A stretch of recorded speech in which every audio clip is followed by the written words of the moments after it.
আপনারা কখন আমাদেরকে ছেড়ে দেবেন? আমাদের নিজ নিজ পেশায় আমরা আনন্দ পাই। আমরা কেউ দেশ শাসনের মানুষ নই।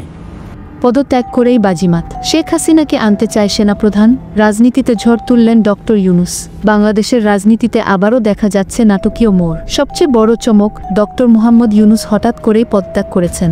এই পদত্যাগ যেন একসাথে অনেকগুলো দরজা খুলে দিয়েছে। আর এই ফাঁকে সেনাপ্রধান এবং রাষ্ট্রপতির মধ্যে শুরু হয়েছে গোপন পরিকল্পনা শেখ হাসিনাকে দেশে ফিরিয়ে আনার। ঠিক যেন টেক দুনিয়ার কোনো পুরনো সফটওয়্যারকে নতুন করে ইনস্টল দেওয়ার মতো। পদত্যাগের এই সুযোগটা একেবারে কাজে লাগাতে চাইছে ক্ষমতাধররা। রাজনীতি যেন একদম রিস্টার্ট মোডে চলে গেছে। ছাত্র উপদেষ্টারা এখন একদম পাগল প্রায়। তারা বুঝে উঠতে পারছে না তারা আসলে কোন দিকে যাবে। সবার মাথায় শুধু একটাই প্রশ্ন, শেখ হাসিনা কি সত্যি ফিরছেন? অন্যদিকে বিএনপি কিছুদিন আগেই চেয়েছিল দ্রুত নির্বাচন। তারা ভেবেছিল সরকারকে চাপ দিয়ে ক্ষমতা থেকে সরিয়ে ফেলবে। কিন্তু এখন দেখা যাচ্ছে তাদের এই চাওয়াই বুমেরাং হয়ে গেছে।